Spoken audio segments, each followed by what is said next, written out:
Oh, good morning, friends, and welcome to Saturday Mornings with Gunspicks. As we see the sun rise over the beautiful ocean that you see behind me, we take a moment to reflect and we have ourselves a fresh cup of ground roasted Folgers Crystal. Hey, what's going on, everybody? It is your boy, the GUNZ, the gun, uh, joining you here for Saturday Mornings with Gunspicks. If you haven't been part of this show before, well, let me tell you what's going on with it. This is an interactive show. We talk to the chat, and you guys ask us the questions this time, and we give you the opinions. I'm going to bring some very knowledgeable people in the college football world to join me today. I have one waiting in the queue. I'll introduce him in a second. But this show is for you guys. So you have to get into the chat. You have to come over to YouTube, click the link that's in my Twitter. And if you don't know where the Shark Your Waters Nation channel is, and join us and hang out and tell me what you drink. And Football Guy knows what to do. He's always in the chat. Let's go, buddy. And that's what we're doing today. And also, I'm going to give you, I have 4 plays today that I'm going to give you some extra plays. If you didn't check out the show last night, I gave you a 6-pack of plays. I'm on Arkansas -5.5, UCLA -17, Northern Illinois -11.5, Akron +7.5, USC -6.5. That's my top play of the day, and Miami +3.5. And those are the plays, the 6-pack, and I'm going to give you 4 more as the show rolls along. But first, let me get my guest in here. You may know him across all boards. He is a regular on this show in Pub Sports, Nerd Radio, and everything beyond the YouTube planet. You can find him at Pimp Slap POD on Twitter. It is my guy, Mike. What's going on, my friend? How you doing this morning? What up, Guns? I got my coffee. I'm ready for the cup of coffee, baby. It's college football Saturday. That's right. I can't believe we're here again. This season is flying by. We're almost at that halfway point. It's crazy. Yeah, and I don't want to deter us from the actual subject of college football, but you did mention that there is some UFC going on over in Abu Dhabi. And is there plays that you want to give out to the people if they are interested in fights? Oh yeah, I got a couple plays out there. Let me pull out ye old sheet here. I got up super early this morning to make sure I was in on a couple of spots, and I'll start the first one off here. The opening fight's going to start off in I don't know, maybe 7 to 8 minutes or so. So make sure you keep your eye on it. But there's a couple of rules I have when it comes to the UFC. First and foremost, if the guy's last name is Magomedov or Nurmagomedov, I do not fade those guys, and I'm not going to do that today. So I started the card off. I've got Magomedov inside the distance. You want to get even cuter, you can go with that first round knockout is like a +325 on some books as well. The line is priced accordingly to show that it should end in some type of a finish. It's a +105, I think, for the under 2.5 rounds. So that kind of led me to get off this card early with a nice plus money spot. I took a fray under 2.5. Now, generally, one of my other rules of thumb is in a ladies' fight, I like to take the over. This physical DNA and body composition and biology says they can't hit each other hard enough to knock them out. But in this case here, I'm going to take the under 2.5. I think fray is pretty good and washed up. And I'll throw a parlay out there as well. Let me pull up this parlay that I put together this morning. Nice little spot here. It's not going to get anybody rich. It's not going to be that cup of coffee parlay. But what it is some good old-fashioned money. I put a couple of favorites together, and I like to do that in the UFC because, some of these prices are just not conducive to being able to really unload the hammer on them. So it's a 4-leg parlay for me, just a real simple. It's a 2-to-1 payout. It's Magomedov, Dudikova, Damas, and Nurmagomedov. Magomedov, Dudikova, Damas, and Nurmagomedov, and it's a 2-to-1 parlay. So there's a couple looks to get everybody kind of cooking here early this morning and trying to get some cash, man. We got a little that one, man. tide over, until we get to this college football slate at noon. So right, and you got to remember, maybe this is a little bit of this extra, little bit of cash that you can throw on some of these late games today. You might even make it to the noon games after some of these cash out. It's like you made a good point on this one. I always say this about the UFC. It's like if your last name ends in V, don't fade them, because that is a bad news for you in the book. And usually they're usually heavily juice lined. So yeah, you did the right thing about throwing them into a little bit of a parlay situation, and you can cash and get the plus money on this one. But the Candyman's in the building. Go. Candyman can because he likes to make the world taste good. We love the Candyman in this one. But you mentioned it. Actually, let's talk about this one here. We'll get to this one in a second. I do have some thoughts on this game for sure. I do believe that I'm on that side, football guy. When you have revenge, Nick Saban takes receipts, especially last year, and there's 2 receipts keeps deep in his pocket or in his wallet. It's LSU and it's Tennessee, and guess who they have to play today? But you mentioned it. Oh, we got our next guest coming up here. Of course, I had to go with the 3-pack because the energy was so great last week. I'm bringing them all back together. You've seen him on Pub Sports. He does a college football show as well, and they break down virtually every single damn game. So I think he's capped every single game, whether he's taking the play or not. It is you can find him on Twitter at Connor Mac Picks, and I think that's CONOR Mac Picks. So go check him out. C-Mac, what's going on, my friend? It is 1 in, baby, just 1 in. Yeah, and no E. No E. Did I say that right? CONOR, right? Correct. Yeah. Okay. We got you nailed it, Guns. Yeah, I was trying to look for you, and I was like, I can't find him anywhere. And I somehow was like, I had to go through the weeds, and I'm like, oh, because I spelled his name wrong. But yeah, what do you got? What do you got cooking for the college football slate today? What's your top play? Well, I'm pumped. I'm never a top play type guy. All right. So that's tough. Just pick one then. Well, let's roll through. You hit it on the morning. I'm on Arkansas as well. Okay. I just don't see how Mississippi State can stop anyone. I'm surprised the line hasn't moved. You know what I wanted to talk about? Rogers is questionable. I mean, we're waiting here. I don't know if he's going to go. I think he does here for Mississippi State. Is this total that's dropping? I just think it seems like Arkansas, you could even go to their team total. It seems like they're going to get in the 30s. They're desperate for a win. They're here at home after playing a lot better football. Maybe it's because their defense looked better, especially in that second half. Mike, you were there live. We were watching that game. A lot different after getting beat with the long ball by Alabama. They were a lot better in the second half. But I think they can win by a touchdown in this one. And I disagree. It's kind of dropping this total. I think you could get just into the 50s, which a bunch of Mississippi State games have. This defense has just not been good. So that's my look, one of the looks on the morning here. I'm on as well. Yeah, the numbers fallen enough that it gives me concern on that under. I had a real simple, straightforward number that I was looking at, and it's SEC teams when they're playing conference games, they're home favorites, and a total's less than 50. Over the last 91 games, it's gone under 61 times. So 2/3 to the under. It's winning at about a 65% rate or so, which is kind of always that spot that I like to strike at. But the margin's only a couple of points, and I think at this point it might have fallen off just a little too much to be comfortable with the 47.5. I think C-Mac's right on. This thing gets around 50. Real quick, we got another game though in the SEC that has that margin. We can talk later. Tennessee, Bama. Yep, that fits that. Yeah, we got that on the list. We're going to be talking about all the top 25 games, or at least the games of the week. There's about 4 of them that are ranked matchups on this one, and then of course we're going to break down. I have four extra plays to give you guys, especially a late night degenerate special. But I want to talk about that Arkansas line right now. It's sitting at -6.5. I've seen some 47s pop up on the board, and the total that Connor was talking about is going to get steamed a little bit down. I see 46.5 starting to pop too. Looks like that's the sharp angle on this one, is probably taking the under, especially if Rogers isn't going to be playing on that one. That is a big loss for them, for Mississippi State. And kind of surprised he's having a bad year. That might be the coaching change on this one. Mike Leach might have been that tutelage that he needed, that in his type of offense was good for him. This new one where they're trying to balance the run and the pass, not working out for him on this one. But as we get the people coming into the chat, let's talk to everybody that's been coming in here. Got the Candyman, and of course 3 units special, taking my damn name away from me, but I love it. Volks gets the decision to set up the trilogy.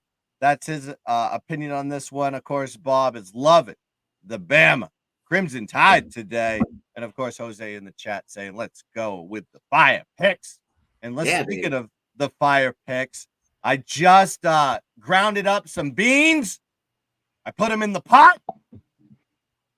I turned the coffee machine on, and you hear the little bubbling, you start smelling it in the house, and lo and behold, what comes out? My God, it's the cup of coffee parlay.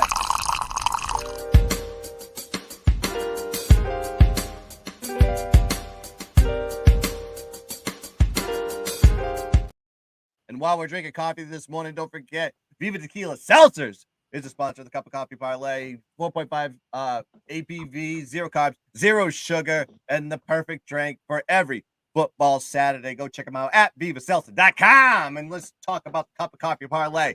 I went a little ham this week on this one. This is a 15-legger, but it's a money line legger. I'm taking a lot of chalk with just a couple of underdogs on this book. We got Arkansas money line, Ohio money line, Akron money line. That is a dog. I think they went outright versus Bowling Green. Bama money line, Wisconsin money line, Oregon money line, Northern Illinois money line, UNC money line, Texas Tech money line on the road versus BYU. We'll get to that play in a second. Florida State money line, Michigan money line, Miami, the Canes on the bounce back money line as a 3.5-point dog. USC money line, UCLA money line, and the Washington Huskies money line. That is a plus 11,985 parlay. You put down $10, you win $1,199. Low price on that one, baby. Go grab it right now. And listen, don't be spending hundreds of dollars on these damn parlays, man. We don't play parlays. We're straight bettors here. But I like to have a little fun on a Saturday with college football with a little money line action on this one. But let's talk about some of these big games that are coming up here on this beautiful Saturday morning. And it's the first one that comes up, noontime game, big time matchup in the Big Ten. We have Penn State going on the road into the shoe to go play Ohio State. And listen, Ohio State has owned this Penn State team, but the games have been relatively close. Is this the time for the Nittany Lions to step up in big time lights are brightest action against this Ohio State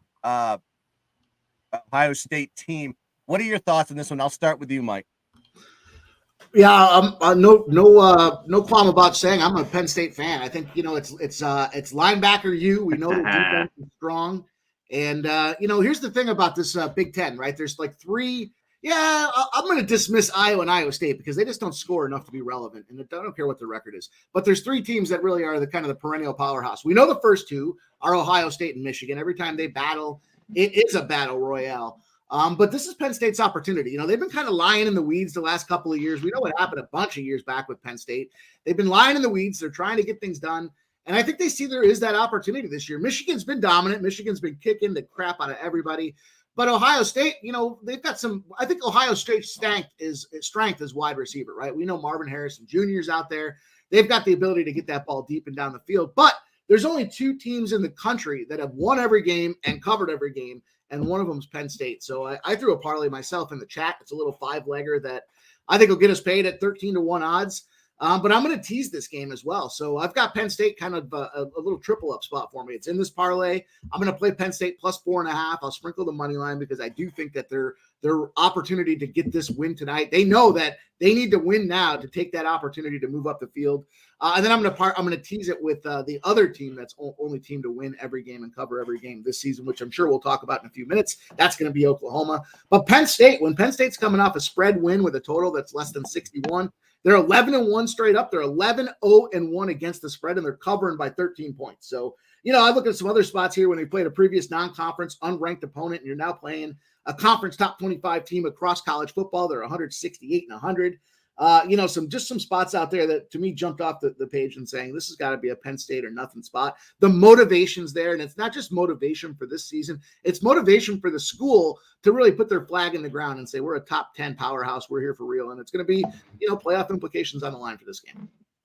Yeah, football guy says we are Penn State. There you go. Plus, he loves the plus 4.5 on this one. Listen, the line last year was 15.5. It is line regression city on this one, 4.5. Big switch here from home versus away splits, but I'll pass it to you, Connor. What are your thoughts on Penn State versus Ohio State? This game, In the end, this is a watch for me. I don't think I get there. And I really want to get to Penn State when Mike's talking about, because I think maybe the time is here for them. As we've seen Ohio State dealing with a ton of injuries, especially running backs, tight end, wide receiver. It's just been rough for them. I think they've looked better the last few weeks. I think it'll come down to these two quarterbacks, these young kids, who makes the bigger play. Ohio State's owned them. It's just a fact. Right. And James Franklin hasn't got it done. And one thing is, against the number, yeah, they've been money. What was it, six times last year? They started out 6-0. They have played nobody.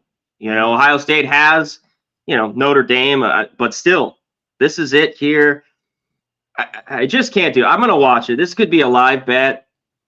I could see Ohio State winning. They've just beat them regularly, and it's tough. But, if you gave me a free bet, I was going to take the points. We talked about it on Monday with Penn State, and that's saying that just is cringe for all the years. James Franklin, who just, when he's a top 10 team going against another top 10 team, just hasn't got it done over the years. He hasn't won the big one, really. Right. So that's what you're going for here. Yeah, Franklin basically. Yeah, Franklin before the game, he always makes sure he has this guy. He goes, "What's the closing line?" He's like, "Where are we at? +4.5." He just writes it down, circles it, and so make sure he has to hit that number. But yeah, they're 0-6 in the last 6 straight up versus Ohio State. Yet they're covering the number. I mean, out of the last 7, they've covered 6 out of the last 7. But these numbers, in most cases, have been big numbers. Right? Last year was 15.5. The year before that, 19.5. So the lowest number that they've had is the lowest number since 2018 when it was 3.5, and they covered that one in a close game. But they haven't won against Ohio State since 2016. That was the Trace McSorley doing this with the grill. If anyone remembers that one at home in the blackout, one of the best situations for Penn State. But you make a good point on this one. I don't know which direction I should go. Is Penn State basically the Notre Dame of the Big Ten? When the lights are brightest, you're just gonna fall and step on your dick. Don't you put that stink on them? Don't you put that stink on them? I'm just saying, you got to win a big game. Hey, you got to win a big game. You've absolutely dominated your competition. Your defense is great. I think this could be one of those type of rock fights, Big Ten style, where we could be seeing a low total. If I had a take on this one, I'd probably veer towards a total in the under. But I'm not going to be playing this game because it's just too big. I mean, it's a noontime game, and they're putting this thing on at noon. It's just crazy to me. But you know what? It is what it is. Fox owns the property of the biggest game of the week for them, and they always put it at noon. I'm just going to watch as a fan. But yeah, you're right. Yeah. Connor said it best. There may be some opportunities. Say Ohio State scores an early touchdown. The line just gets shifted up, and you can catch some value there with Penn State on the plus. Because to me, this is a one-possession type of game, and who has the ball last is the one that's going to decide whether they win or they lose. And as we get to that, Shark says this is the game of the year so far, and that's at least for Penn State. It's a big game, deciding factor. I think the biggest game is coming up with, it could be one of the biggest games with Ohio State and Michigan at the end of the year. And 3 units says, let's catch some tickets. Everybody just talking to Shark right now.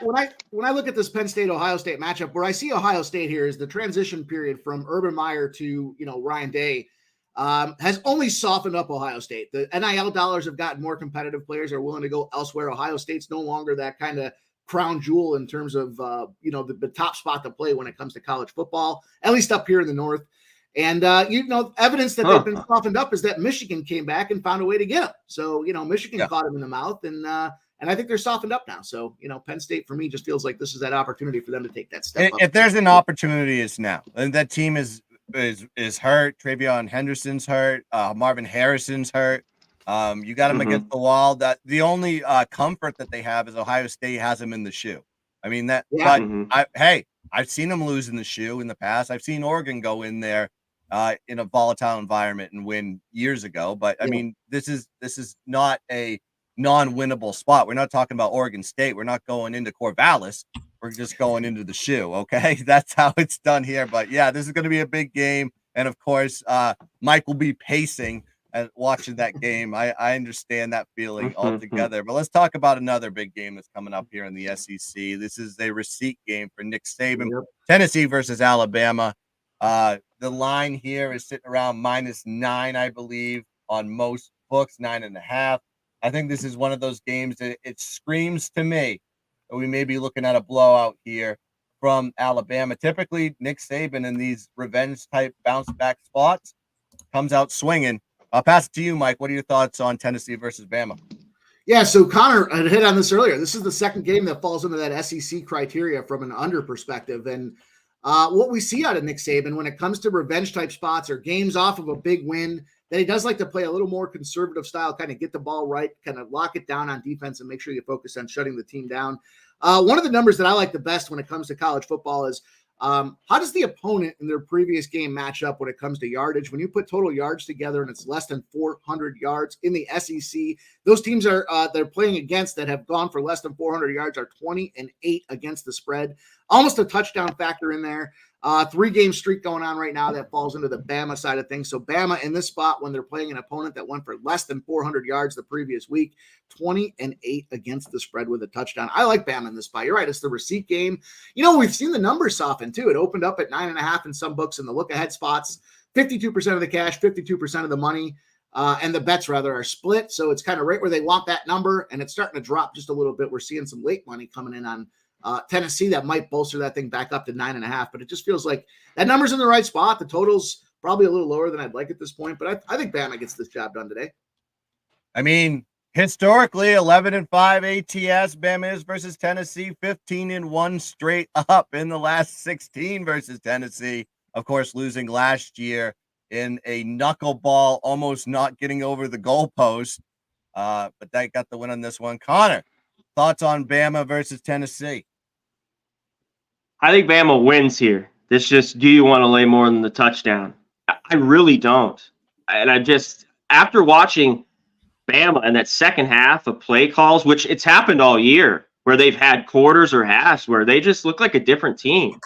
I'm just like, what's going on here? One thing, though, even the quarterback position, I think they have the advantage.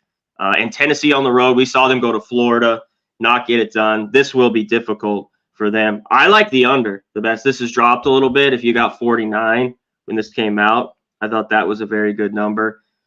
Tennessee's been able to run it, but this Bama defense I still think is pretty good and one of the backbones of this team. So I like the under. I'd lean Bama to win, but over that touchdown, it's just a lean. Yeah, I'm a little bit hesitant on taking the side on this one. When you actually look at the line last year, the line was the same. It was -9 for Bama on the road. Now you get him at home on the road. -9. But there should have been a drop off, right? There's so much talent that was lost there. Bryce Young not there anymore. They go with this Jalen Milroe. And what you know about him is he's going to give you he's going to run, he's going to get sacked, or he's going to throw the deep ball. He can't throw in the middle. He doesn't know how to throw a screen pass. I mean, his percentages of completions deep is much better than him throwing 6 or 7 yards in front of him. He just has a rocket of an arm with no control. He's just a cannon. But I think it's one of those spots that, like, Nick Saban always performs very well in this one. But I think we have to look more on the defensive side on this one. Both of these teams have regressed offensively from last year's team. And I don't think we're going to see the same outcome or output from the offenses. And you're really going to see the defenses start taking control of this game. And if we're looking at it from that factor, I'd rather be on the Bama side than on the Tennessee side. But I think you have a good take on this one. Probably the under is the better look than it is to take the side. But I just think, if you had to take a side on this one, gun to the head, no pun intended, I think you have to look towards the Bama side on this one. Maybe even the first half to even cut that line down a little bit. On that. Guns, yeah. You know what I'm impressed with? We'll see how well they can play on the road. Is this Tennessee defense? Yeah. Are they really for real? I think they're pretty good. The numbers are all right. They only play, we're halfway through the year in this one, so I definitely like the under. Yeah, I mean, they played a ton of home games, right? On the road, it's really has this defense really been tested? It looks like, I'm sorry, I got the wrong thing up here. It's like they played Florida, didn't really perform well there. That's the only true road game that they've had. Of course, they played neutral site here with Virginia in week 1. But yeah, I don't know if this team is a road tested defense. We just haven't seen it yet. but Mhm. their numbers are their numbers look great. I mean, I can't complain. Even in that loss versus Florida, they weren't bad. They actually had a plus 38 net yard average in that game, losing, but that was mostly from turning over the ball, and Yep. Florida just owns their ass. So we just two other games. Two other games that kind of jump into the criteria here. So you want to talk about we talked about the Bama side. If you look at the ranked opponents, ranked games, when there's an away dog with a line that's greater than 8 points with a total that's under 50, they've gone 3-34 straight up, 12-25 against the spread, losing by a touchdown. One of those games this week is Tennessee. So Tennessee's in that 12-25 spot. If you want to look at that counterpoint to Bama, the other game is Duke with the Florida State spot, which I'm sure we'll touch on too. So. Let's just jump into the next game then. I think we've talked enough about SEC. What a great segue. That's how it's done on this show. I'll give them one of these.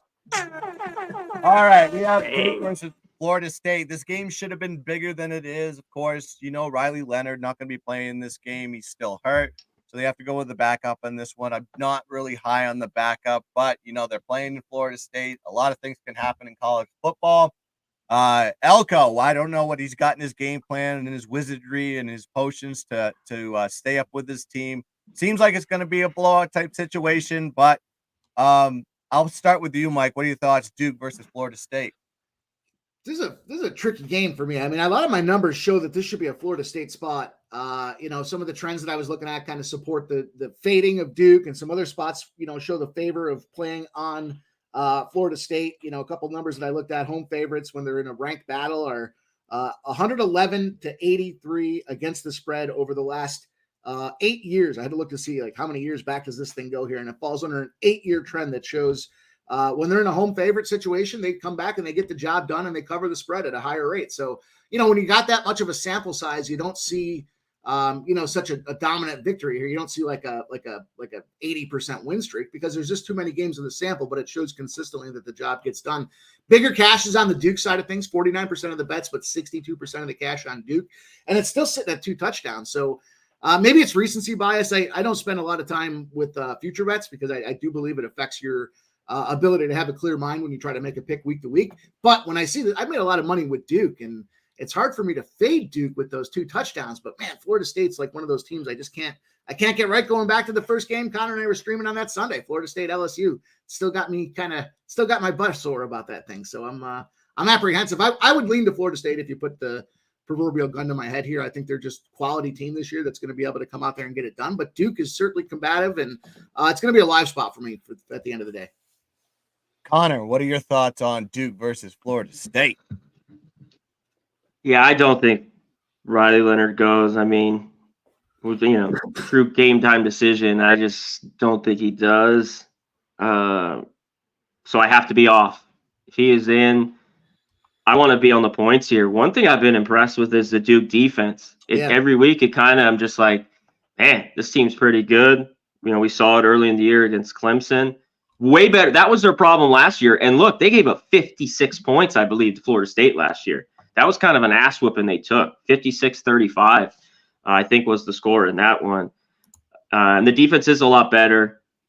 Without him, I can't take it. And yeah, Duke going back to last year, it's just been straight money for me. Yeah. Whether I've had to lay it as a dog all last year, I think they went like 8-1-1 in a push, something like that. I was on them. And they've been money this year. So to me, I'm on them or not, but I'm off this game as of now. What I've noticed, if you got, you're looking at, of course, NC State was kind of the first sample size with a new quarterback, Henry Bellin the fourth. Mm-hmm. Of course, we don't know if Riley Leonard is going to be playing this game, but I'm sure the line would move somewhere around kickoff on this one at 7:30. But when they can run the ball, they ran it for 6.5 yards per carry versus NC State. There is an advantage, maybe some sort of advantage to try to run on this Florida State team. They do give up 4.4 yards per carry at home, but my fear is while they are a good defense, they have been gashed against the run, and Florida State can run the ball. They average 5.5 yards per carry, 7.3 yards per carry at home, but when you look at their numbers, not bad. They only give up 4 yards per carry, but when you look at the teams like heavy running teams like Clemson, they gave up 5.3 yards per carry. Notre Dame, they gave up 5 yards per carry. That makes me nervous that Florida State will be able to gash them on the ground game, and then lo and behold, you have yourself a blowout. And of course, if it does get out of hand or out of control and they get up 2 scores, maybe 3 scores, I don't think Duke's offense is going to be able to sustain that type of momentum that's coming from Florida State. And that's not even including the fact that Jordan Travis and the passing game, throwing that element in there. But if they're able to run the ball, they're going to control that game. Nothing I'm going to be playing personally because, I would need Riley Leonard to be in there to even make some sort of decision. Yeah, he's so big.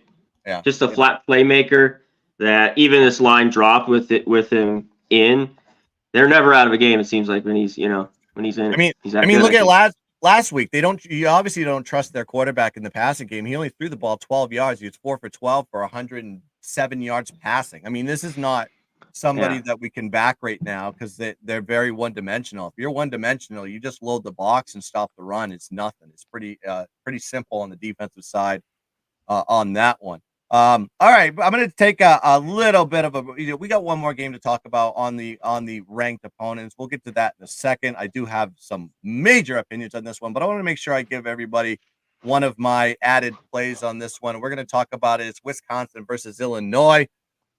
Illinois coming off a big victory on the road versus Maryland, a team that I was very fond of and still have a win total over ticket that I am waiting to cash on it. Let's knock on wood that happens. But this loss really hurt that one. Excuse me. All right, let's look at where these two teams come from, right? Illinois coming off that game 3-4 straight up, 1-6 against the spread. They actually covered their first cover of the season last week. Outright upset on the road, 27-24, despite losing the yardage battle, minus 43 net yards. Now Wisconsin coming into this game 4-2 straight up, 2-4 ATS, and coming off a tough home loss, probably a decider in the Big Ten West control. Losing the game 15-6, despite winning the net yardage battle, plus 87 net yards, minus 2 turnover ratio was a deciding factor in that game. And of course, losing their quarterback, Tanner Mordecai, in that one as well. So take away the win for Maryland on this one. Illinois' other 2 wins this season at home are against G5 schools, FAU and Toledo. Granted, I mean, Toledo is a strong FAU school, but it's a MAC school, okay? You should be able to kill these teams in these spots. They only beat FAU by 6 and Toledo by 2. Now you're going to look at Illinois at home this season. They're minus 6 point differential, plus 21 net yards, minus 5 turnover ratio. And then you look at them versus conference opponents, even worse, minus 13 point differential, minus 26 net yards, minus 4 turnover ratio. Wisconsin, on the other hand, all pluses, baby. Plus on the road this season, plus 6 point differential, plus 14 net yards, minus 1 turnover ratio. And then versus conference opponents, they're plus 8 point differential. Even with that loss, plus 54 net yards, minus 1 turnover ratio for the year. Now Wisconsin wants to run the ball.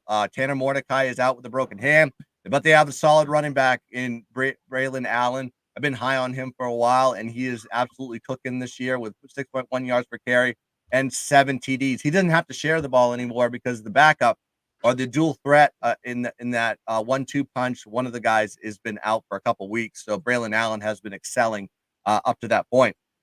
Now both these teams did meet in 2022, and Illinois pulled off the upset of 6.5 point dogs, 34-10. So Wisconsin will be seeking revenge in this spot. I've been hitting revenge games all year. I think it's 22-4 revenge teams have been hitting right now. ATS. So you got to be taking a lot of these revenge spots if you can find them. And Wisconsin owns this matchup. They're 11-2 straight up versus Illinois, dating back to 2008. I just think it's a good back spot off of that egregious loss versus Iowa losing their quarterback in the process. I don't really care who the quarterback is because all you have to do is hand the ball off and ground game them, and Wisconsin's defense should be able to hold up versus this lackluster, weak-ass Illinois team. So give me Wisconsin on the short line, value city, minus 2.5, 2 unit special, baby. So that is the first pick of 4 more that I'm going to be giving out on the show. Let's get into some of these chats in this one. This Smitty is in here. We just had Justin McIvy said, yes, sir, just pulled up. Stacks play of the day. He loves UCF over team total 23.5. And then he has a record of 8. Look, transparency, baby. That's what you want. 84 and 87. We're going to get right because the stats are climbing. Mike, college football, what kind of plays are you looking at today? What are your top looks? One of my favorite looks, I kind of shared this a little bit the other day, is I like that Ole Miss game under. Big under spot for me. And I adjusted it down and said, don't only let me go to 51. I saw another book that was at 48.5. I like adjusting this thing down to like 36, 37. So I just think this is a game that goes way under the number. Specifically, when you've got a team like Ole Miss who is consistent and not turning the ball over, they protect the ball first. We know that, turnovers can lead to points, and short fields generally get those touchdowns or those opportunities in college football. But, scoring's been a little bit lower in college football this year than in years past. And in an Ole Miss spot, when they've got 5 straight games with 1 turnover or less, that next game they roll out, they're 0-9 to the under. They go under by almost 21 points. It's 20.52 points. Those games end up going under. Mm-hmm. So that Ole Miss number to me jumped off the page. That's a big under spot at 55.5. Kind of ping-ponged around earlier this week and got that kind of that position or that spot. So I felt real comfortable, in that situation with Ole Miss. Let's see, what other spots do I like here? Really quick, I'm gonna fade spot on UCF. Yeah, I told you guys earlier, it's number 1 team in the country at covering spreads and winning games. Certainly tied between Oklahoma and Penn State. I'm going to tease Penn State with Oklahoma. UCF in a situation where they've got more than it's a points and opponent's points combination factor for me. They're 0-9 and they're losing by almost 8 points. So I like that UCF or the Oklahoma spot teased down to get that game done for me. And you talked about it earlier, the USC spot for me. I love USC this week. I think it's a good spot against Utah. I got them in a 9-0 trend as well. So I feel really comfortable with that USC spot. A lot of these games for USC have gone over. They've been over festivals when the total's less than 64. They're 7-0 to the over. And USC, when they're playing outside of week 6, they're 9-0 to the over. But Utah is certainly a team that's been putting the clamps down and keeping that score low.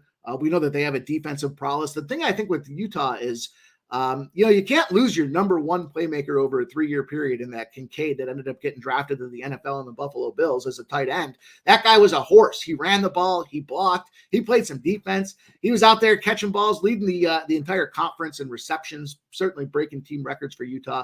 And they haven't been able to replace him. And we're seeing that kind of gap is there. Plus, they got their quarterback issues with Cam Rising. I'm done with that guy at this point. I'm tired of talking about whether he's playing or not. Doesn't matter. But I like USC to get the job done by that touchdown. You just broke it down perfectly, and that's a great segue. Let's go into the next game on the board here. I know it's like you see how this is working, dude?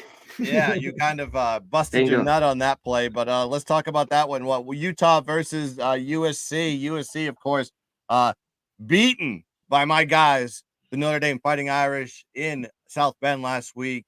Worst game we've seen from Caleb Williams in his career. And they're going to play a team that beat them twice last year. So you have a double revenge situation there. I can break down this game all day long. I broke it down on the show yesterday. You can go check that out. But man, I love USC. It's my top play this week. The perfect situation, line correlation, double revenge. It is the absolute check box of all check boxes. Connor, what are your thoughts on Utah versus USC? Yeah, I don't want to lay it with SC. So good luck to you guys. The spot though is everything with that defense. Good luck.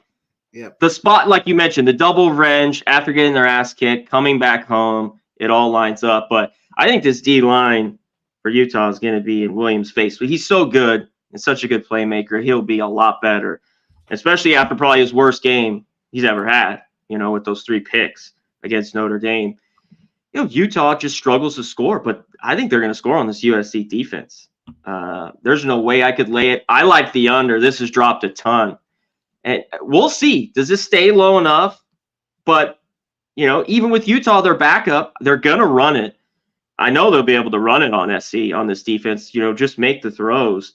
Now the total could be close, especially if it drops below 52 in this game. So I don't have a play like you guys on it. If I got like the hook here, 7.5, which I doubt I get, I kind of want to take Utah, but Utah side, yeah. That's lean. I want to touch on a couple of plays. Mike, I'm on. I talked about it Monday. It was one of my favorite looks, that under Ole Miss Auburn. Yeah. I just want to throw it out there. I'm on it as well. 56.5. Ole Miss, they're not getting this team's credit, the defense. You know, they got into the shootout with LSU, but all year long, I think they've been really good, and they just haven't been this crazy high-powered. They dealt with injuries for Ole Miss. And Auburn, better at home here after getting their ass slapped by LSU on the road. They do play better defense here at home. I just thought that total, was way, way too high. So I am on that under. Yeah. Nice. All right. So any other plays that you're looking at today? I bought. Oh, yeah. Yeah, give them away. Oh, yeah.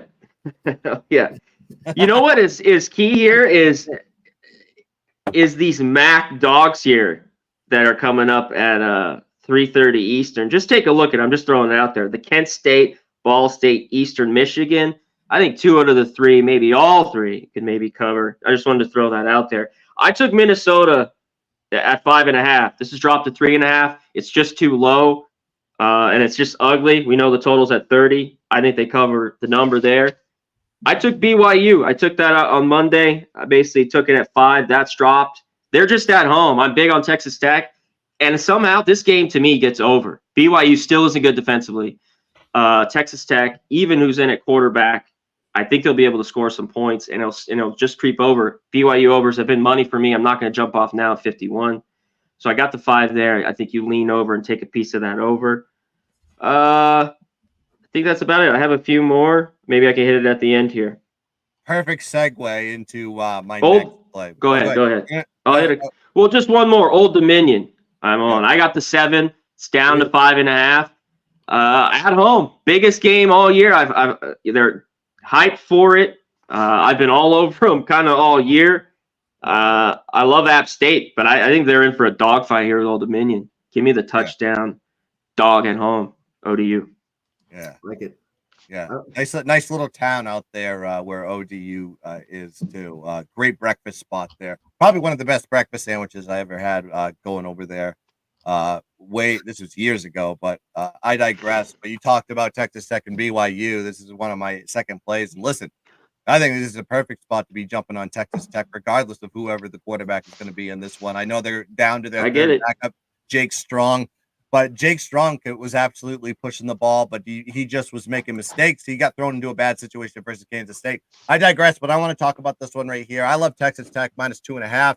Let me tell you why. Listen, Texas Tech going into this game 3-4 straight up in ATS off a loss versus Kansas State. A little bit misleading outcome on this one.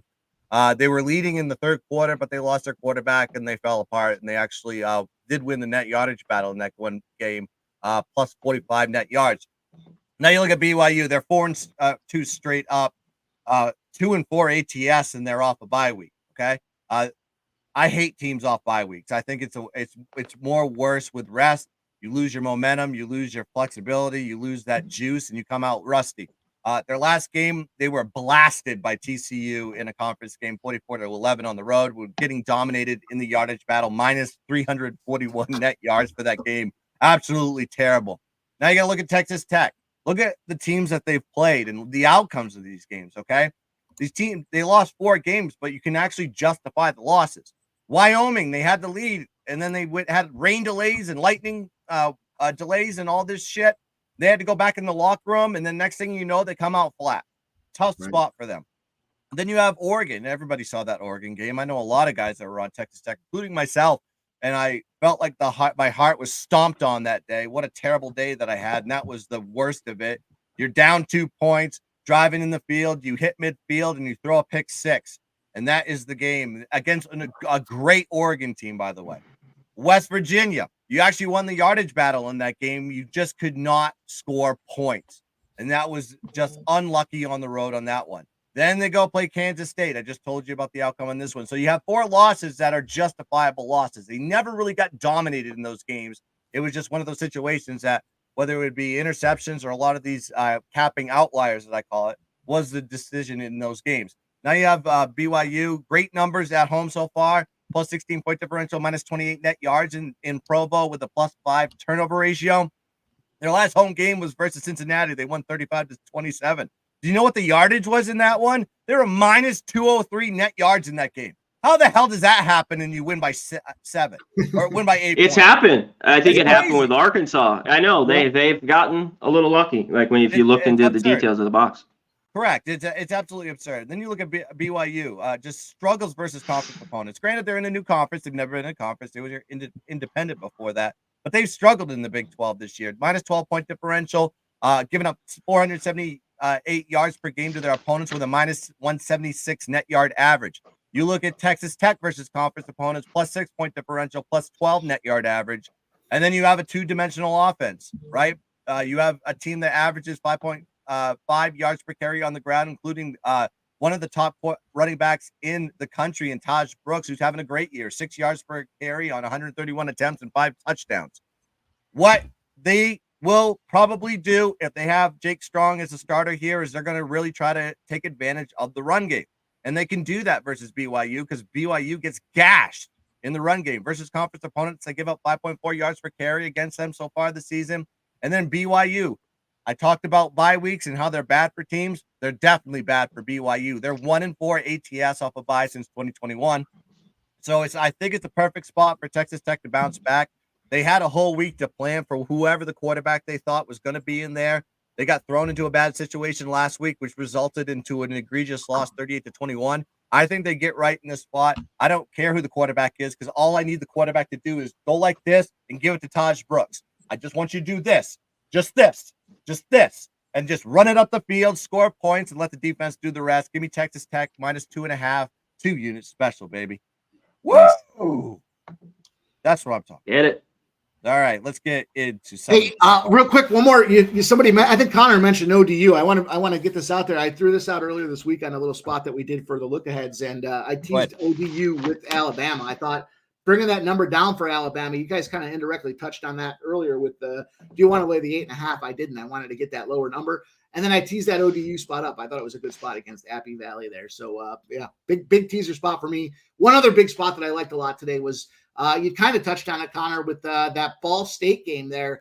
Big under spot for me with Ball State. Ball State against the conference, despite it being the MAC, has gone 9 in a row on the under, and they're going under by over 2 touchdowns. So I like that Ball State spot here. We got a big under last week in the MAC, and it was comfortably under, and I think we kind of see the same thing again with this game. So Ball State under was a big spot for me.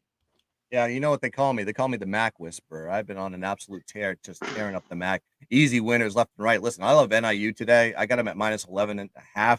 Got it earlier in the week. I think that's a perfect spot for them. They were a 3.5-point dog last year. They did win that game versus who are they playing? I can't even remember now. Drawing a blank. Western Michigan. And now they're 11.5. I mean, that's just that is a huge swing in the line from year 1 to year 2. And I think NIU are they on the road this year? That might be another one too. It's like it's just one of those spots that I always take with the MAC. I've done it week to week, and they've been absolutely sweatless wins. So I think NIU gets it done on that one. And also, I love Akron plus 7.5 today. Yeah. Listen, Akron's a bad team, but they play competitively versus conference opponents, especially on the road. And they're playing a Bowling Green team that just absolutely is terrible at home. So these are 2 road teams that love to play on the road. But in this matchup, in this situation, it's a revenge spot for Akron as well. That's why I put them in the parlay and the money line, because I think they're going to win this game. And I love Akron in this spot plus 7.5. Those are the 2 I took. I wanted to take Ohio too on a lean just off that bounce back loss to, I believe it was NIU last week. So that was another spot. Big though. Big number. I just yeah. And I know you touched on kind of that with Akron. It kind of triggered something for me there. When you want to look at these teams and try to sell high, right? We want to buy low, we want to sell high. It makes sense. Home favorites that are more than a field goal are 0-19 against the spread when they come back off a dog win of 2 or more points. So big situation there. 0-19, almost 2 touchdowns against that spread number. 6 teams trigger that today. Eastern Michigan, Northwestern, Minnesota against Iowa is a big game that a lot of people have been talking about. Akron's one of those teams that falls into that criteria, Boston College and then UCF. So, when you're looking to take a team that you're trying to sell high on, they came off a spot where they were a dog and won by more than 2 points, 0-19 against the spread that following game. So great spots to buy low with an Akron team in that situation this week. All right, I have to get to the chat here. This poor fella didn't even know Buffalo had a team until he met. He's correct. Okay, All right. Guns origin story time on this one. So 2007, I was living in Las Vegas, and I didn't know who college. I didn't really know college football at all. I didn't know there was a Sun Belt, or I didn't know there was a MAC. I didn't know about these teams. I met this kid, and he goes, "Dude, we're taking Troy today." I go, "Fucking what? Troy? What? Who?" Troy where? He's like, yeah, we don't. He's like, we don't sleep on Troy. I forget. He's the guy that put me into the mud, into the dirt, the crumbs. It's like, don't sleep. The CFL. It's like, I didn't even know about these teams until I met this dude, and all of a sudden I'm like, hey, you actually make money on this shit. No one's betting this crap. So that's how that happened though. 2007, got my cherry popped in the dirtiest of the dirty conferences, the MAC, the Sun Belt. Troy popped your cherry? Troy popped my cherry. Damn it! I should have said Troy. Why couldn't I say Miami or something? Miami of Ohio. Jesus Christ. All right, and Smitty likes the morning teaser on this one. He loves Memphis, Penn State, Ohio. Couldn't talk you off that one. Memphis, I hate them. I hate them a lot. I think their coaching is completely disorganized and disarray. There's something wrong with that team. Memphis at home used to be an absolute, cash machine, especially when they were dogs. They used to take advantage of that. Now that team is a shell of themselves. I can't get down with Memphis, but I do like the Ohio and Penn State look on a tease. Actually, you know what? I don't like teases in college anyways. It's just weird. Loose slots, as they say. Football guy, he loves Georgia Tech here, -5. I think they're going against Boston College today. I did try to break that down.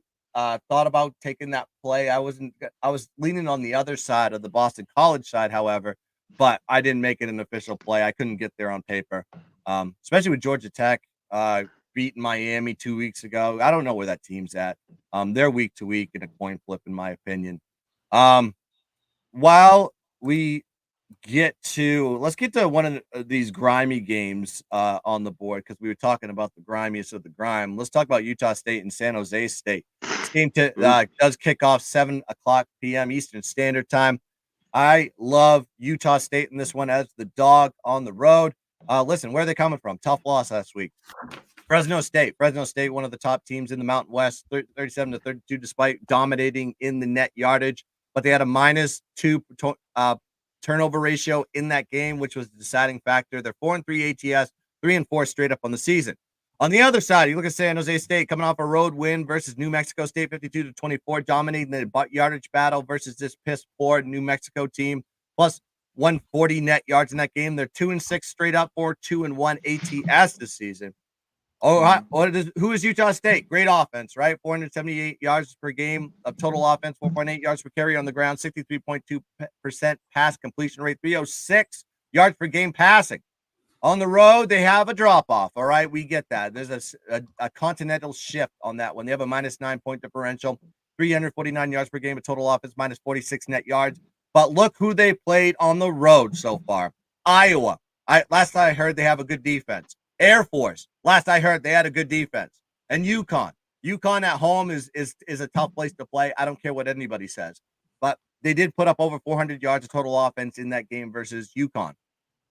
Now you got to look at the San Jose State defense. There's huge issues there, especially in the run game. They give up 5.1 yards per carry to their opponents. Utah State prefers to pass the ball, but they have a strong run game themselves. They average 4.8 yards per carry on the ground. And they have 3 running backs, David Booth, Rashul Falson, and Robert Briggs, that average over 5 yards per carry. So they have 3 guys that can run on you, and you're going against a defense that gives up a lot on the run. Look at the matchup history with those. They actually popped those up. Utah State dominates the series. They've won the last 7 straight up in ATS versus San Jose State. I think this is a perfect bounce back spot off that bad loss, that tough, heartbreaking loss versus Fresno State, and dominates this San Jose State that they've historically dominated year after year after year. The Aggie, I love the Aggies in this spot. And look at the wins from San Jose State this year. Guess who they've beaten? They beat an FCS opponent, Cal Poly, in New Mexico. That's it. So you got them as a dog here. I may be walking into the fish traps, but I don't care. I think this is a perfect spot here to take a grimy team like the Aggies. Give me Utah State plus 4.5, 2-unit special. Any thoughts on that game? Has anybody looked at that game? I have. I like it, Guns. I think you take a money line as well. I put a little bit on that. Yeah, I think that stuff. Yes, soft day, that bad boy. After just the horrible debacle, Air Force, all the turnovers, they just got slapped in the mouth, in that one. And then they get down to James Madison, but they come back, lose by 7. You mentioned the wins with UConn and Colorado State, and then the kind of heartbreaker versus Fresno. The team's starting to turn around. This is the team that I thought would be all year. You mentioned how they own them, and we're gonna see some points here in this game, back and forth. Oh, yeah. We have a high total. I'm not going to mess with that. But I think this one is down to the wire, field goal type game, maybe. But I love it even more going off how well Utah State's played as of late. I think they can just win outright. Yeah. Yeah. I fully agree. I think, you talk about that total, and it kind of supports my thought process with this thing here, right? When we see higher totals, the dogs are usually contributing and driving that score up. I think they are a live dog. You got two teams that like to pass, and they don't play defense. So, balls are going to be aired out all over the place out there. And, +4, I love that money line. I think the 4.5 is a number that's out there and available as well if you want to try to get that hook on it. But yeah, they're a live dog in my opinion. Yeah, I had this game clocked at San Jose State -3. I'm getting 4.5, but I don't mind taking the money line just off the history of this one. It doesn't really matter if this is 7-time revenge or something like that. Sometimes you just own a team. We mentioned it when we talked about Florida and Tennessee. We mentioned it with Tennessee and Alabama. Sometimes you just own a team so much that they last week never K-State, Texas Tech. K-State. That was just they just owned them. It's been weird. I mean, not against the spread, obviously, but Ohio State and Penn State. It's like you just take them straight up. Seems like Ohio State always gets right. And then I got Smitty in here trying to dox me and talking about old shit, like me breaking a control off the side of my wall because it wasn't Madden either. It was college football, you prick. All right. Smitty says 5-0 ATS against it. Yeah, no, it's actually 7-0, but it's actually gone further than that. I did mention that one, but man. And they flat won 9 or 10 in a row. And all those games, the last 9, they've won by, or at least had 35 points. Handily. That's the lowest last year. Yeah. Yeah, handily. So, yeah, it was just weird. I was like, how is San Jose State favored here? They haven't done anything all season. I just made sure. I had to double check to make sure quarterbacks were playing, if there was a running back out, or if they just losing people on the line. Listen, the injury report, there was 2 guys on the injury report and nobody that I felt was pertinent for this particular game. Any other looks? Mike, I see you attentively looking down at your sheet to find another game to give to the people. I know you're a volume guy like myself.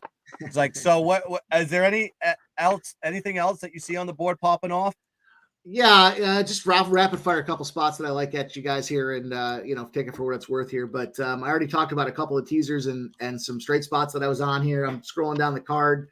I do like that Boston College spot. I see the lines up to +7. I don't know, Georgia. I'm not a Georgia fan. Georgia, any school, even Georgia Bulldogs are finding a way to be, my stymie factor here. But I think that touchdown's a little too much. My concern is there's a lot of public action and big money, sharper money's coming in on that 7 for Boston College. But I think they can cover that touchdown. Navy Air Force. What a battle of shitbags here. We got quarterback issues on both sides. Second string quarterback issues on sides as well. And I had a big under trend here, for this game. Let me see if I can find that really quick. It's automatic.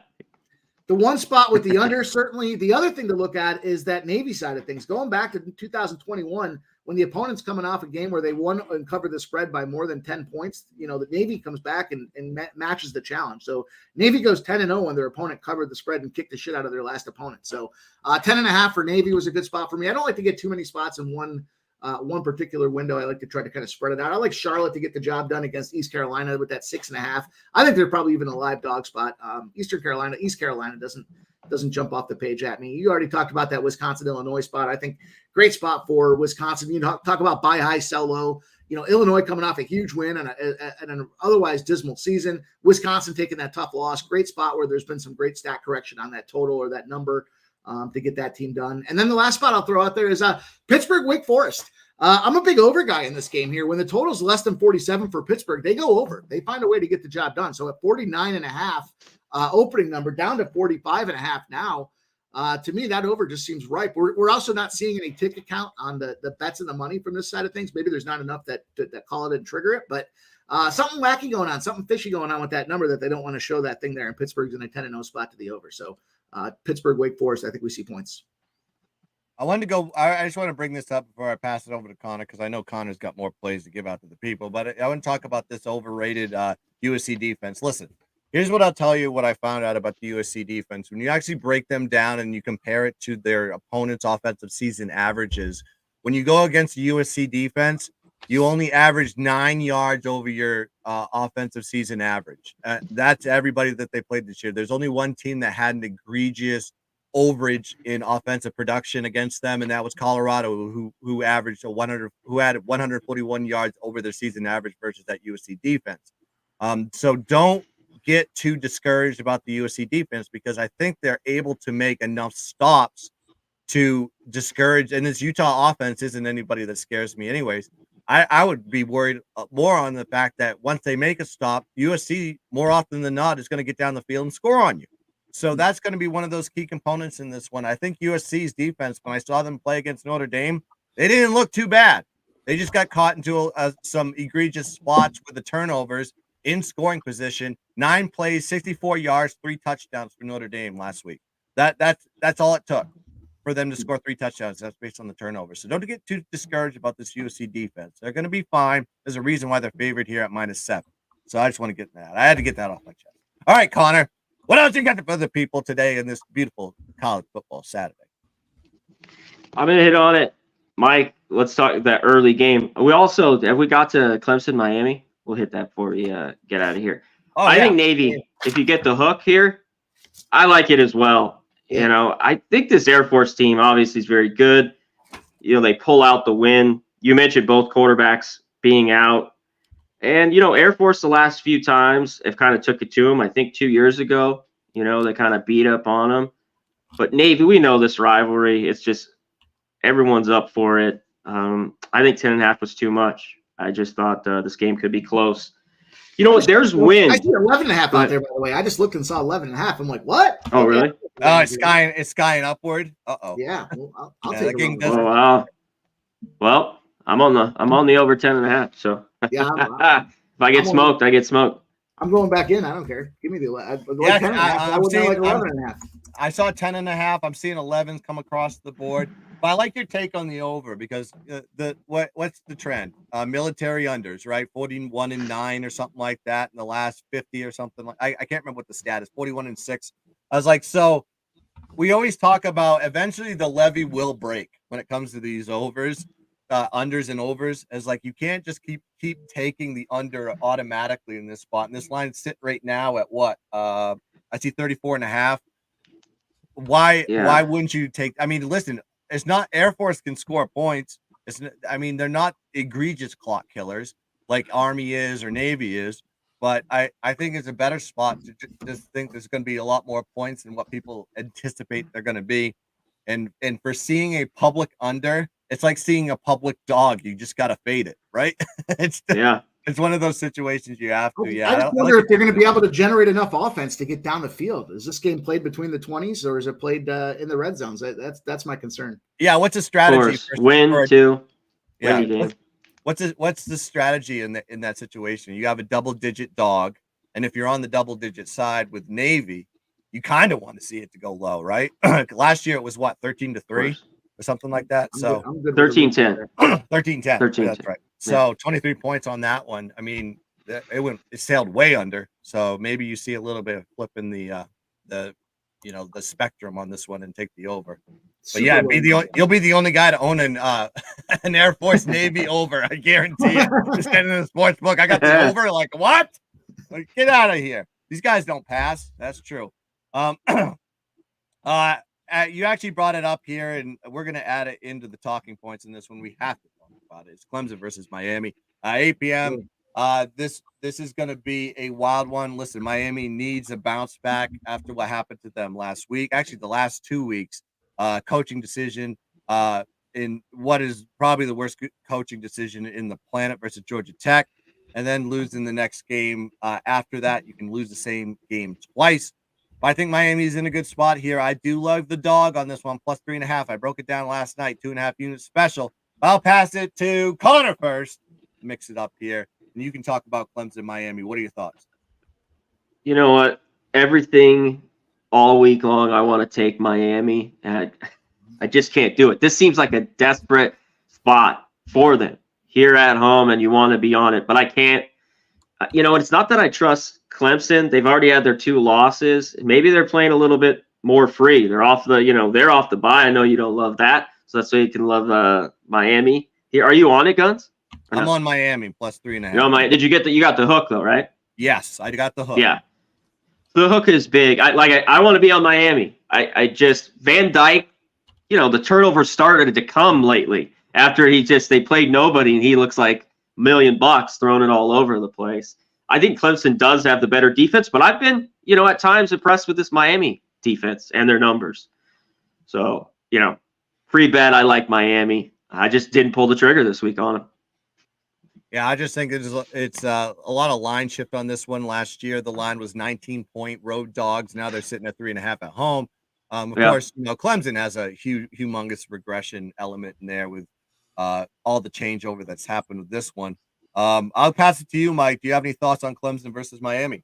Yeah, I don't know, boys. I think it's a sell Miami week here. Miami, when they've got 6 days or more rest, they're either a favorite or they're a dog of 3 points or more, or 0-11, and they're losing by 16 points a game in that 11-game sample. So to manage a pretty substantial margin at 16 points over 2 touchdowns over an 11-game sample means you got your ass kicked in a few of those spots too to kind of come up with that average number. So, Clemson's burned me a bunch of times this year, so it's kind of a game that I stayed away from. But I did find that 0-11 spot on the Miami factor, and keep an eye on that number, because if that number drops to like 2.5, then that spread that trend goes away. So it's very much a trigger dependent trend.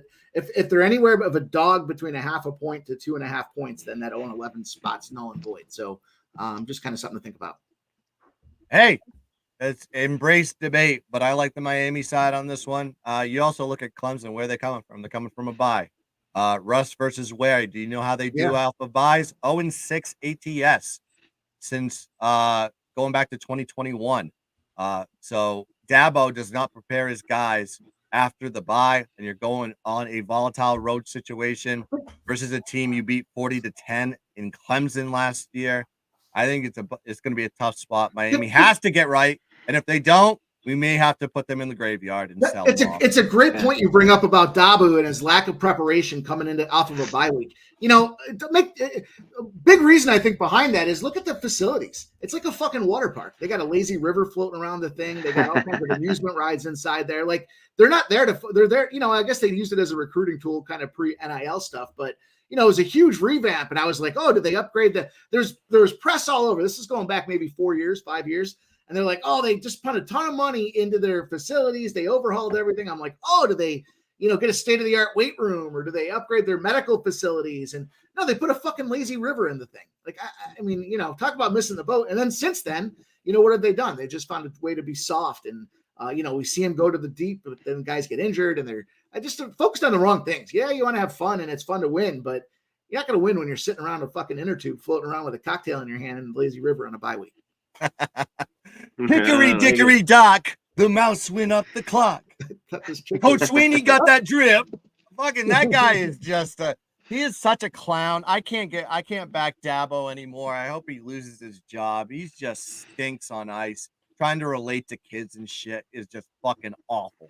I can't back a dude like this one, and I'll stick with Mario Cristobal and his piss poor decision making on not having a victory formation lined up for his team. I mean, you better start practicing that Cristobal, because you got cooked twice on it, 3 times. That just means you're a moron on that one.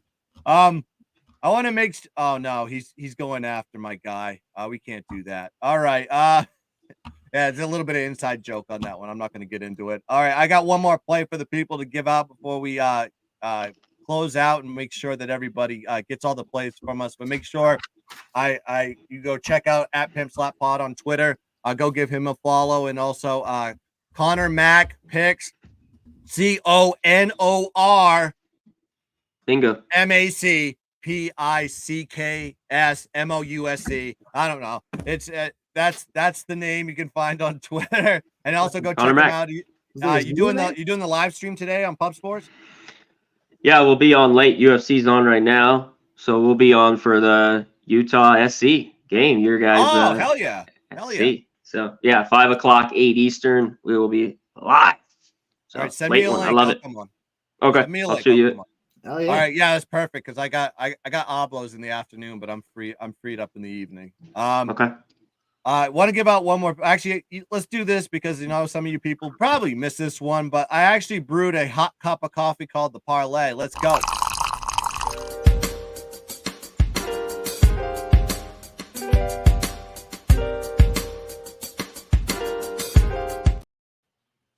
You guys are in my DMs and say I don't have enough legs on my parlay. Well, guess what? I gave you a 15 legger on this one, so go eat my ass. Guns, I'm just curious, Guns. Why did you stop at 15? Why not get 20?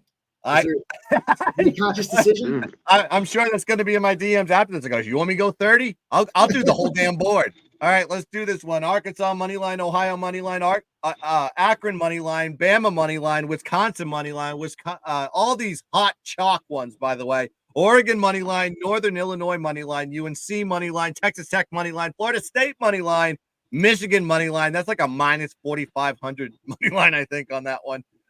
Miami money line, USC money line, UCLA. I love a heavy juice one to throw in there for fun. And then of course, another hot juice one there with Washington money line, and that parlay, my friends, is a plus 11,985. You put $10 on it. For you mathematicians out there, you get $1,199. I thought that was a beautiful number, so I had to do that one. That is the cup of coffee parlay. But I want to talk about this one game in the mag. It's like you guys say, hey, Guns Picks, we want a late night degenerate special. Oh, I got you one. Let's talk Arizona State versus Washington. Now, this game tips off 10:30 p.m. Eastern Standard Time. You put in your bet and go to bed because we have NFL in the morning. You need to be on the show for 10:30 with the Shark and the Gun. Let's talk about this game here now. Where's my notes? I should have. There we go. That's the one I wanted. Now, Arizona coming off the bye week. They're 1-5 straight up, 2-3-1 ATS. And their last game was a close one versus Colorado, 27-24, where Shedeur Sanders went to the crowd and showed his Rolex, did his little stance against Arizona State. Like that was a big win. Plus 97 net yards for that game. Where's Washington coming from? Big win last week versus Oregon. We had Washington. We cashed that ticket because I had line value on that one, minus 2.5. 6-0 straight up, 3-2 ATS, and off that win. Now you got Arizona State, second road game of the season, right? They only played Cal on the road, and they have yet to have a tough road test all year. Their toughest opponent, will be arguably their toughest opponent they've seen all year. The toughest game to date was USC, which they lost by 14 points, minus 182 net yards in that game, and they played Fresno and lost by 29, minus 120 net yards in that game, and that was at home. Now Washington has been running red hot in the last 4 games, 533 yards of total offense, 412 yards per game, plus 121 net, giving up 412, plus 121 net yards with a plus 18 point differential. This is the revenge of all revenges. This is a double revenge. Who knew that Arizona State owned Washington as much as they owned Washington? It's incredible. Last year, Arizona State beat Washington 48-38, where they were 13.5-point home dogs. And where's the line now? 27.5. It's telling you a story here. This just tells me that this is a blowout city for Washington. I'm sure they've had it with this team in Arizona State. I know they own the historic series, not only ATS, but straight up. I think this is a perfect spot that Washington with the Penix. I know they're coming off a big game last week, highs of highs, and you should fade them this week. But the line correlation tells me a different story. I thought this line should have been 18-20. That would have told me a little bit of a different element. But 27.5 tells me Arizona State's going to get blown out in this spot. Give me Washington minus 27.5. 2-unit special. Guns, I'll jump on that too and just add that, teams coming off of 5 doesn't happen very often, I guess, but happens enough that when teams are coming off of 5 straight losses, but in their last 2 spots as dogs, they didn't get blown out, right? So less than 13 points of defeat.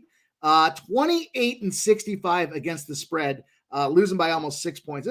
Arizona State's going to get beat down against Washington. You talked about that number and the line functionality. I think it might be a 40-some-odd point victory. It might be an adjusted spread. Move that number on up to 40. We'll see what happens. It's just one of those things. It's like you can't say this is not a motivational spot because I'm sure the coach is like, holy shit. I was like, this team owns us. Like, Right. Can we just blow out this team and get it over with? Yeah. This is what this game feels like to me. And Penix, right? New Heisman potential. The guy that's got the odds-on favorite now for the Heisman or the best odds, I should say. Now there's been a leaderboard change with some of the things that have happened with Caleb Williams and such here, and we got Penix Jr. in the race now. He needs to put up mad numbers today. Yeah, He's like, these are the ones that build the resume. They beat these teams up really, really bad and just make our resume a lot better, not only for his Heisman status, but also for the college football playoff status if something would happen down the road and they get a loss, maybe in the Pac-12 championship. Have you looked at this game yet, Mac? I'm sure you have. Oh, yeah. As much as you guys love that Washington's a better team, I'm not going to lay it with them. No way. You no pussy! how. No way. Not right. No, not after that big win. One thing Arizona State can kind of throw it, and Washington should, their defense against teams like this, beat up on them. But I think the back door could be swinging open in this game. So get it, guys. I mean, I'm not on it, but that is an option. That is something that I thought about. I will hand up. I will admit that. You look at some of those bigger spreads in the history. It seems like Arizona State, while losing that game, has backdoored. I think the last time this line was at 27 or above. Washington won 44 to whatever the math works out to be. It was a 26-point win. So, yeah, the backdoor could be swinging wide open. But hell, I'll put 2 units on this one just off of enough box checked on this one. And it seems like Arizona State is the public side. They agree with you. But I'm going to be being a little bit of a branch contrarian in this particular spot and take Washington. Give me the Huskies. And, of course, Mike bringing up some great stats as well to make it an even better play. Woo! We did it. We've gone absolutely electric. It is 11:17 a.m., and you guys have stuck with us for over an hour. So please like and subscribe to the Striker Water Nations channel and hit the notification button so you know every time you go live, we go live. Listen, we're going to be doing a show 10:30 a.m. to do the Circa Million show. I have a 6-pack of plays that I'm going to be giving you. And listen, I killed the boy last week. I was 5-0 in the Circa last week. I am 19-10-1 in the Circa. I'm in the top 200 in the Circa. So you got to be following the plays along because we are cooking with absolute napalm, and we're going to have a lot of pick alignment with the Shark. We talked about it last night. And of course, go check out these guys. Everything, Connor's going to be on Pub Sports at, was it 5? Is it 5 o'clock? 8 Eastern. Yeah. 8 Eastern for the USC and Utah game, which I have my biggest bet of the week on. Oh, yeah. I USC. love it. And Pimp, where can they find you? Tell them everything, or just give out a bunch more plays on UFC or whatever. I'm gonna jump on tonight. I'll never miss an opportunity to break Dabby Cab's balls and get involved with CMAC on a live stream. We got a lot of things coming up though. Big show coming up starting next week. I'll be working on Pub Sports Radio with the 6 p.m. Eastern show called The Last Call. I'm excited about it. We're gonna trends, line movements, last minute injury updates and analysis to try to get those last minute spots to make some big moves and get that cash. So I'm excited, man. It's always enjoyable to be here with you guys, cutting it up on a Saturday morning, getting game face ready. And it's going to be a big weekend. I'm excited. So appreciate you having me on, guy. Yeah, I want to call it Dabby Cab. He was in the chat earlier. He goes, what up, Pub Sport Party in Shark Nation with guns. That's right, baby. And of course, you got to go check him out. He will be on the live stream on Pub Sports at 8 o'clock with Connor Mack. Connor, what I missed, tell the people where they can find you. You hit it, Guns. We went, hour, 20 minutes. And if you got anything else and more, I always love it, the live streams. We can break down the some of the late night. We only got 4 or 5 late night games, right? So we can gladly, if we didn't get, through those, we could get on a little Wolfpack, San Diego State, and UCLA Stanford when we are on. But I know you'll join me and appreciate it. I'll send you the link here in a few hours. Yep. Thanks so much for having me on. Let's cash big, baby. Oh yeah, I like UCLA today too. That is a big spot. I see that. Stanford's bounce back on that one. So, yeah, that's gonna do it here for the show. Appreciate my guests, Pimp Slap Pod and C-Mac. Always a pleasure to do work with you on Saturday mornings. And hell, we will probably do it again. Let's just say facts are facts. But thanks for everybody that's joined us. Make sure you check us out tomorrow, Sunday, and also of course, Mike forgot to mention he has a Thursday live stream for Thursday Night Football. I do hop on there from time to time, and man, that is an electric ass show. A lot of live betting and everybody on a little bit of everything in that. So go check that out as well. But thanks for joining us here for Saturday Mornings with Guns Picks. Make sure you catch us out tomorrow. I'll see you tomorrow morning, 10:30 a.m. for the NFL show. Let's cash some tickets. Let's dominate the board. And as always, let's keep dancing. Bang. Yeah.